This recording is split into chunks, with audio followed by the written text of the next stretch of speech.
Welcome to episode 14 of YOUx2, where we're on an adventure of discovering the two of us that are living this human experience together. This character that we're playing and the real us, that powerful, supernatural, eternal spirit being made of unconditional love. In the last episode, we got a bit spacey as we moved from Stonehenge out amongst the stars. And I have to admit that when going through that meditation together changed something in me.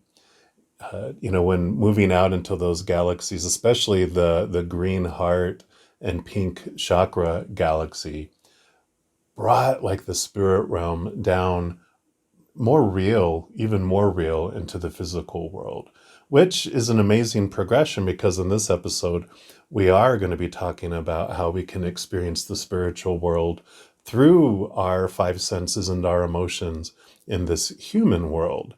And sometimes I feel like these videos and readings that I channel and record are for just me because I learn so much and grow so much through what they share with us, which makes sense because really everyone that's around us is a mirror reflecting back to us what we want to see about ourselves and the world. So it does make sense, right? In episode 6, we had talked about how through our five senses we can activate our sixth sense to the spiritual world. But these episodes that we're going to be going over in these next few weeks are the opposite. It's about bringing that spiritual awareness down through the sixth sense into the five senses and emotions of the physical world. I'll link both episode 6 and last week's meditation video in the description box below to make it easy to access if you're interested in checking those out. Okay, so we have five senses that we usually experience with the physical body, but they wanted me to start off focusing on taste, that which goes out of our mouth and that which comes into our mouth. And yes, sometimes eating some chocolate or a very tasty treat makes you feel like you're in heaven, but they wanted me to talk figuratively about what comes in and out of our symbolic mouth. Our breath, our speech, our voice, and our self-talk. These represent the taste or the flavor that we have in our lives. Do we have a bad taste in our mouth from experiencing all the fears, or are we experiencing the sweet nectar of the gods of unconditional love? It seems that in order to experience the spiritual side of ourselves into the physical world, that we have to step out of our physical, chaotic experiences of this world in order for us to experience the joy and the peace of the upper world in the right side of our brain. Yes, you heard me right. We have a part on our right side of our brain is actually the place where we can experience the soul and spirit side of our beingness. There's an absolutely amazing book called Whole Brain Living by Dr. Jill Bolt Taylor, where she talks about the four different characters that live in our brain. Two on the left side, a thinking and feeling part, which are the ones that are more connected to the physical human experience. And two on our right side, also a thinking and feeling part, which are connected to the higher spiritual experiences. I'll link the book in the description box below in case you want to check it out. It's one of those life-changing books. But in it, she does talk about how our little feeling side of our brain, the little child that's in us, when it feels unsafe or out of control, it sounds the alarm and it pushes out the other three characters in our brain, the thinking side of our left brain and both the spiritual and thinking, the feeling and thinking part of our spiritual side kicks all those out.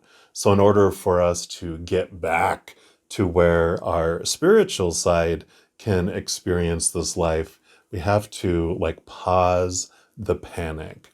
And one way we do that is through our breath.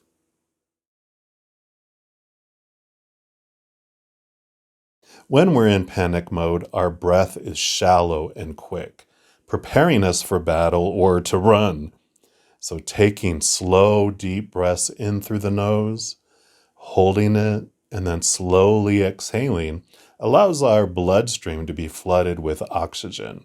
And this helps flush all that adrenaline out of our system that was ignited by fear so we can return to a calm, clear mind.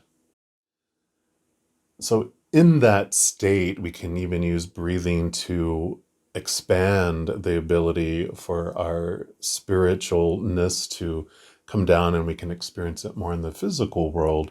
Because in that moment of peace and joy that we feel when we're, breathing those deep breaths and paying attention to the in and out of the breath, we realize that it's our left side of our brain, our human side, that tries to pull us into the past to rehash stuff.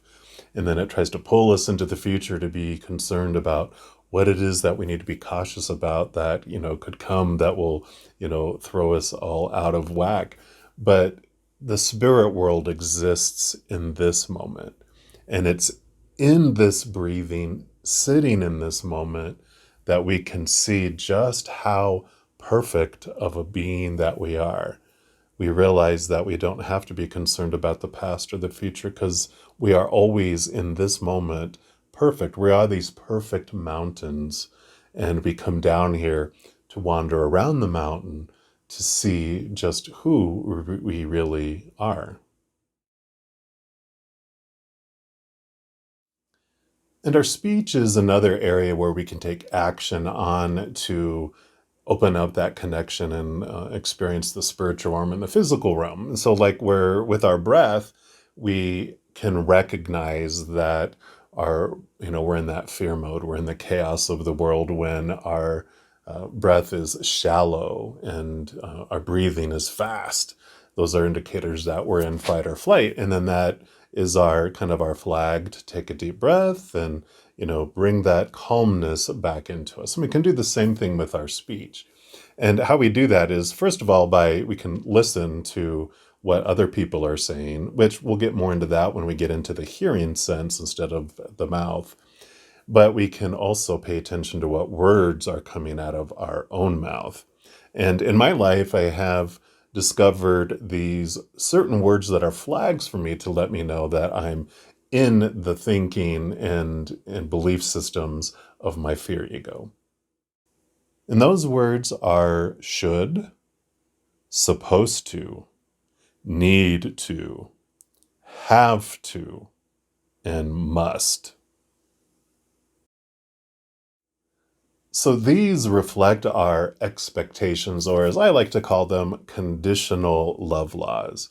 And our human side basically created these out of fear because it wanted to keep from being labeled as like unlovable or unacceptable.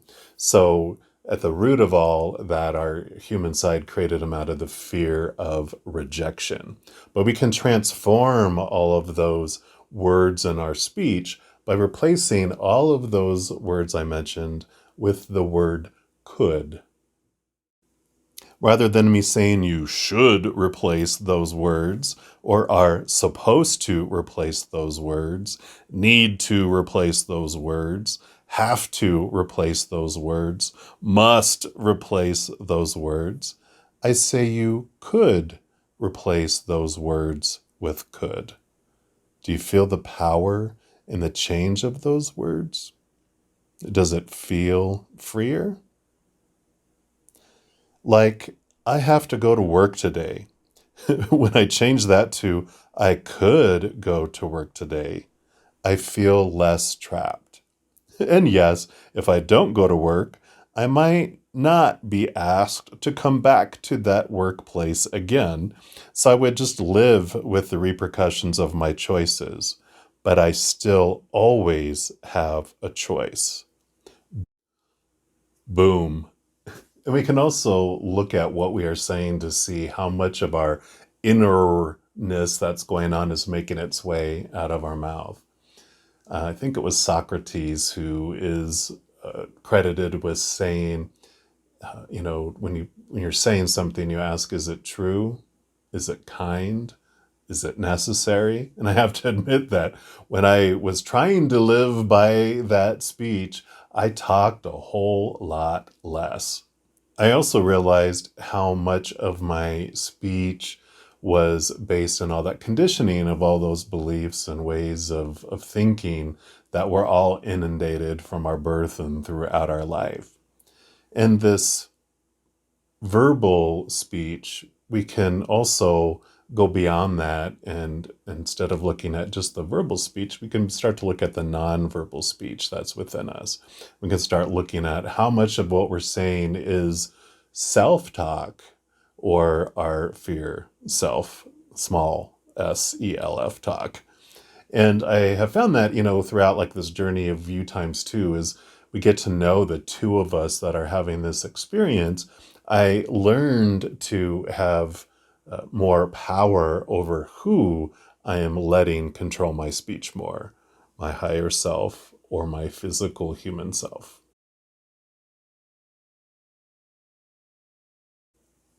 Affirmations are a wonderful way to train our speech, both our inner and our outer, to reflect something different than regurgitating all those old ways of thinking. We start to, have a speech that is more of unconditional love than that of swimming around in the quagmire of our own despair, fearing the past, what it means about us, and the future of what's going to happen. And with the speech, with what we're speaking about, those words are important, but even more so, the intentions behind those words, I feel, are even more important because the universe, the creator spirit, it knows our feeling, it knows our heart, and it speaks and it acts upon those emotions, not just the words, which this brings me into the next subject, which is our voice, the vibration of our vocal cords, with the intention of the words that we choose to speak. Our vocal cords vibrate that energy out into the world. It's like a singing bowl. It vibrates this spiritual energy that comes out. And depending on what we're feeling in our heart, if we're feeling unconditional love, then that would vibrate out into the world. And I'm sure everyone has seen, either The Voice or American Idol or Britain, America's Got Talent, and all those where you have the coaches that coach the singers, and you'll see them in their little working sessions where they're singing, but the words, they're just singing the words. It's like it feels empty. There's no emotion or passion behind it. And they encourage them to think of a situation that those words connect them to their heart. And then it's like, wow, immediately when they do that in the next version, you're just like blown away because they are feeling and expressing those emotions. That's a perfect example of how our words can express our emotions. And regardless of what words we're saying, it's the emotions behind it that most of us human beings are picking up. And so, if you're saying something to someone like, I'm sorry, and we know if the emotion is behind there of real apologies. And so whether we want to admit it or not, all of us feel the real intention behind the words. Whether we're speaking, singing, or even humming, whatever emotion we are having in our hearts at that moment is what is being vibrated out into the world. This means we can use our vocal vibration to intentionally vibrate unconditional love out to the world, and in the process, experience the spiritual world through our speech. And it makes sense that a lot of spiritual practices and religions of the world have mantras and prayers and chants, because those things are intended to generate like these spiritual emotions, these spiritual energies, these loving energies instead. But if there's not unconditional love behind those words that they're saying and they're just empty, then it's just noise, right? Or if there's fear or malice or hatred in the heart, then we're spreading that energy out into the world, even though the words might seem loving. Even the Christian Bible says in 1 Corinthians 13:1, though I speak with the tongues of men and of angels, and have not charity, which is unconditional love, I am become as sounding brass or a tinkling cymbal. Know that you can use your inner voice, your outer voice, and your vocal cords with intention to experience the unconditional love energy of the higher realms here in the physical realm. In the next episode, I'm going to continue on the subject of using our voice, and we're going to look at how we can cast a spell upon ourselves from a place of unconditional love and light. I'm really excited for what they want to share.